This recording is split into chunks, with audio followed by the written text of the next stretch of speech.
मेरे सभी प्यारे व्यूअर्स को जन्माष्टमी की ढेर सारी शुभकामनाएं। और देखिए कान्हा जी के भोग के लिए प्रसाद तैयार हो गया है, तो आप सब भी देख लीजिएगा कि किस तरीके से बनेगा ये। और कान्हा जी के भोग में तुलसी का पत्ता बहुत ज़रूरी होता है, तो तुलसी का पत्ते से कान्हा जी बहुत खुश होते हैं। तो उनको प्रसाद में मैंने सब कटोरियों में तुलसी जी का पत्ता रखा है और बड़े प्यार से सब चीज़ें तैयार की हैं। आशा करती हूँ कि कान्हा जी भी आकर भोग लगाएंगे ज़रूर इसका। तो हेलो दोस्तों, कैसे हैं आप सब? आशा करती हूँ कि सब लोग मज़े में होंगे, खुश होंगे, मस्त होंगे और जन्माष्टमी की ज़ोर शोर से तैयारियाँ कर रहे होंगे। तो दोस्तों, आज मैं आपके लिए लेकर आई हूँ जन्माष्टमी के पकवान जो जन्माष्टमी में कान्हा जी के भोग के लिए तैयार होते हैं। तो चलिए बनाना शुरू करते हैं। तो चलिए सबसे पहले बनाते हैं कान्हा जी का प्रिय भोग पंजीरी, जो धनिए से बनती है, धनिया पाउडर से। तो उसके लिए ये मैंने कुछ काजू और बादाम को चॉप कर लिया है और उनको मैं देसी घी में रोस्ट कर रही हूँ। तो इनका हल्का सा कलर हमें चेंज करना है, ज़्यादा लाल नहीं करने हैं और सिम गैस पे ही करने हैं। फिर ये जब रोस्ट हो गए हैं तो इनको मैंने एक अलग बर्तन में निकाल लिया। और बर्तन ऐसा लिया है जिसमें कि मैं सब चीज़ें इसी में ऐड करती जाऊंगी और इसी में कान्हा जी का भोग तैयार हो जाएगा। तो ये काजू और बादाम हो चुके हैं। अब उसी घी में मैंने ये लिए हैं थोड़े से मखाने, जो मैंने छोटे छोटे पीसेज में कट कर दिए थे, और इनको भी मैं हल्का सा रोस्ट कर लूँगी। और जब ये हल्के गुलाबी हो जाएंगे तो इनको भी मैं उसी बर्तन में निकाल 200 ग्राम चीनी काजू मैंने बादाम के साथ। तो ये लीजिए, ये भी भुन चुके हैं और इनको भी ले लेते हैं अब हम काजू बादाम के बर्तन में। तो जन्माष्टमी पर ये भोग शायद सभी के घर में बनता होगा, क्योंकि कान्हा जी का प्रिय भोग है ये। और ये मैंने फिर से देसी घी ले लिया है क्योंकि मखानों ने सारा घी पी लिया था। और अब मैंने इसमें लिया है ये आधा कटोरी डेसिकेटेड पाउडर, कोकोनट पाउडर जो मार्केट में मिलता है। और इसको भी हमें हल्का सा रोस्ट करना है और बिल्कुल सिम गैस पे ही सब चीज़ें रोस्ट करनी है, वरना जल जाएंगी ये। और ये रोस्ट हो चुका है, जब हल्के गुलाबी रंग का हो गया है तो इसको भी मैंने बर्तन में ले लिया है अपने बाउल में। और अब चलिए, अब चलते हैं और फिर थोड़ा सा घी लेते हैं हम। और अब हम लेते हैं धनिया, जो इसका मेन इंग्रेडिएंट है इस रेसिपी का। तो ये धनिया घर में मैंने साबुत धनिया को पीस के और बारीक छन्नी से छान लिया था और उसको ही मैं इसमें भून रही हूँ। तो मैंने ये करीब आधी कटोरी धनिया पाउडर लिया है और इसको भी हम हल्का सा भून लेंगे। जब इसकी खुशबू आनी शुरू हो जाएगी तो गैस को बंद कर दिया हमने और इसको भी हमने इसी में ऐड कर दिया। तो सारी चीज़ें मैंने एक ही जगह इसलिए ऐड कर दी है क्योंकि हम इसी में तैयार कर लेंगे प्रसाद अपना। और अब हम लेंगे पिसी हुई चीनी, और ये भी मैंने स्वाद के अनुसार ली है, मतलब करीब 2 कटोरी मेरा ये सारा सामान था। तो मैंने 1 कटोरी से थोड़ा कम मैंने पिसी हुई चीनी ली है और थोड़ा सा मैंने लिया है इलायची पाउडर, और इन सबको अच्छे से मिक्स कर दिया और ये हो गया कान्हा जी का प्रिय भोग तैयार। तो चलिए अब आगे चलते हैं और अब बनाना शुरू करते हैं दूसरी रेसिपी भोग के लिए। तो अब मैं बनाऊंगी खीर। कान्हा जी के भोग के लिए बनाऊंगी मैं मेवा की खीर। तो उसके लिए मैंने ये करीब 10-15 काजू लिए हैं और 10-15 बादाम लिए हैं। तो इनको मैं पहले देसी घी में भून लूँगी। तो जब हल्का सा इनका कलर चेंज हो गया तो इनको निकाल लिया मैंने। और एक बात बता दूं मैं आपको कि काजू ना कभी भी बहुत तेज़ घी में मत भूनिएगा, वरना वो एकदम से जल जाते हैं। और ये मैंने लिए हैं मखाने। तो जो मेवा की खीर हम बनाते हैं ना, उसमें मखाने सबसे ज़्यादा लगते हैं। तो मैंने करीब ये लिए हैं 50 ग्राम मखाने, और ये भी अच्छे से भून लिए मैंने कढ़ाई में, और फिर इनको मैंने निकाल लिया है। और काजू बादाम भी मेरे भून चुके हैं। और अब हम भूनेंगे नारियल।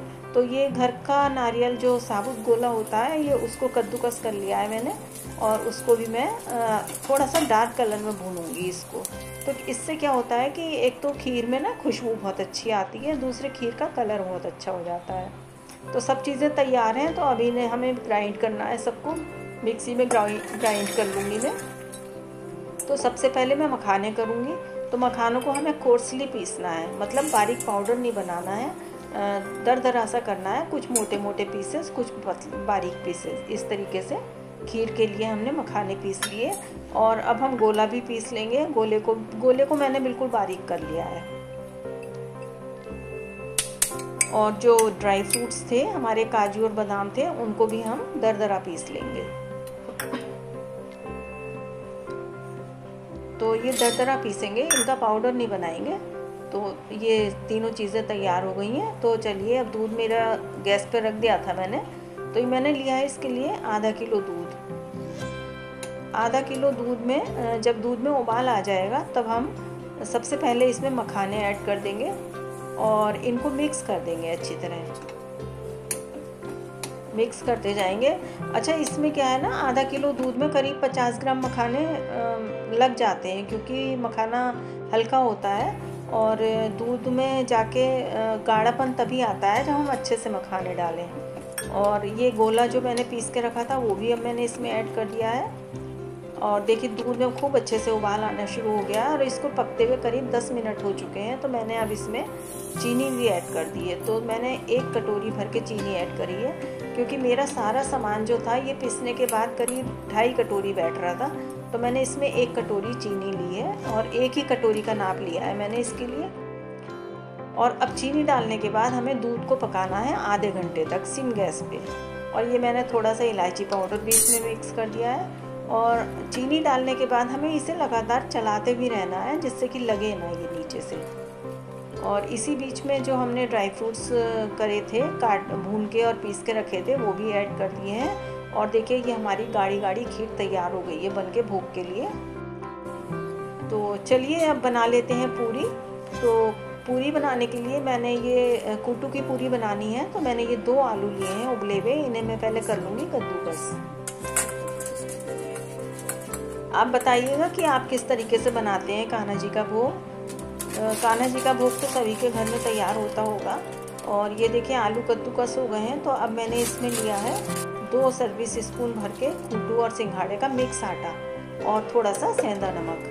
अब इसको हम अच्छे से मिला लेंगे। और इसमें मैं पानी नहीं मिलाती हूँ आटे में। अगर ये लगता है कि पानी की ज़रूरत है तो मैं आलू या अरबी कोई भी उबली हुई चीज़ इसमें मिक्स कर देती हूँ, पर पानी नहीं डालती हूँ। और अब मैंने घी के हाथ से इसको इकट्ठा करके और रख दिया है 5 मिनट के लिए। और 5 मिनट बाद मैंने देखा है और आटा मेरा अच्छे से सेट हो चुका है। तो इसकी हमने लोइयाँ बना ली हैं पहले। और इनको हम पहले बेल कर रख लेंगे सब पूरियों को, और उसके बाद हम इन्हें तलेंगे। तो पहले मैं पूरियाँ बेल कर रख लूँगी, जिससे कि घी जले ना मेरा और फटाफट मेरी पूरियाँ बन जाएं। कुट्टू की पूरियाँ ना बेलते समय कभी कभी क्या होता है, थोड़े से किनारे फटते हैं, तो उनको हाथ के हाथ हम सही करते जाएंगे उंगली से। और इधर मैंने घी भी रख दिया था गर्म होने के लिए, और घी गर्म हो चुका है अच्छी तरह। तो चलिए, पूरियाँ भी बना लेते हैं। और ये देखिए, कान्हा जी के भोग के लिए पूरियाँ भी तैयार हो गई हैं। सब्ज़ी आप अपनी पसंद से, आलू या अरबी, जो भी व्रत में खाने वाली सब्जियां होती हैं, तो कोई सी भी बना सकते हैं।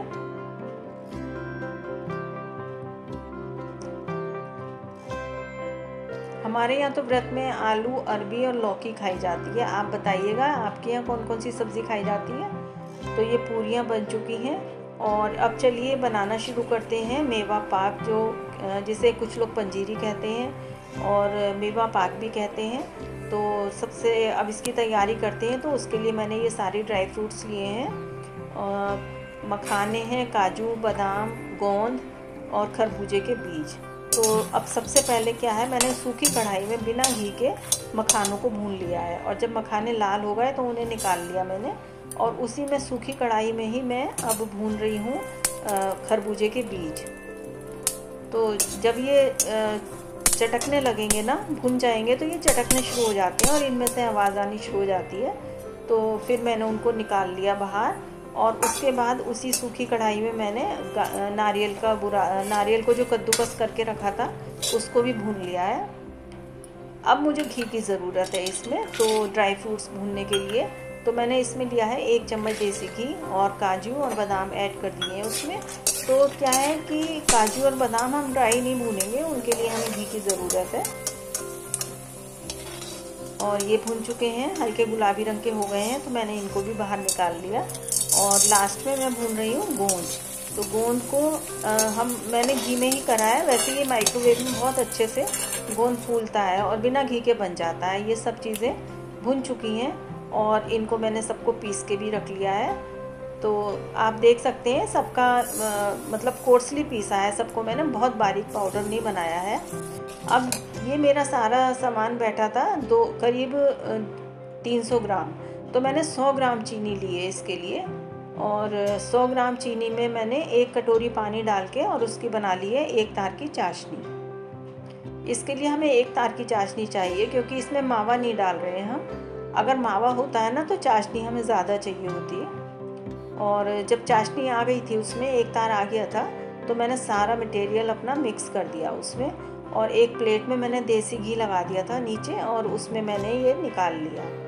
और अब इसको हमें सेट करना है, तो इसको अच्छे से दबा दबा के और चारों साइडों से मैंने एकसार कर दिया है, लेवल में कर दिया है, जिससे कि कटिंग करूँगी तो सही पीसेज इसमें से निकल के आए। और ये देखिए 10 मिनट में ये पंजीरी जम के तैयार हो गई थी, क्योंकि इसमें खोया नहीं है। बिना खोए की पंजीरी बहुत जल्दी तैयार हो जाती है। और देखिए पीस कितने अच्छे कट के आए हैं ना। तो ये हमारा मेवा पाक भी तैयार हो गया है कान्हा जी के लिए। और अब हम बनाएंगे माखन मिश्री। तो ये मैंने फ्रेश मलाई ली है और उसमें मैंने ये डाले हैं कुछ आइस क्यूब्स। बस इसको 2 मिनट चलाना होगा, हमें हाथ से ऐसे ही मसलना होगा और इसका मक्खन निकल आएगा अच्छी तरह। और ये देखिए इसका मक्खन निकलना शुरू हो गया। बर्फ़ के टच में आते ही इसका मलाई का मक्खन बनना शुरू हो गया है। और ये देखिए मैंने निकाल के कटोरी में कर दिया मक्खन। और कान्हा जी के भोग के लिए मक्खन भी तैयार है। तो चलिए अब हम अपने कान्हा जी के लिए भोग लगा देते हैं। तो सबसे पहले माखन मिश्री,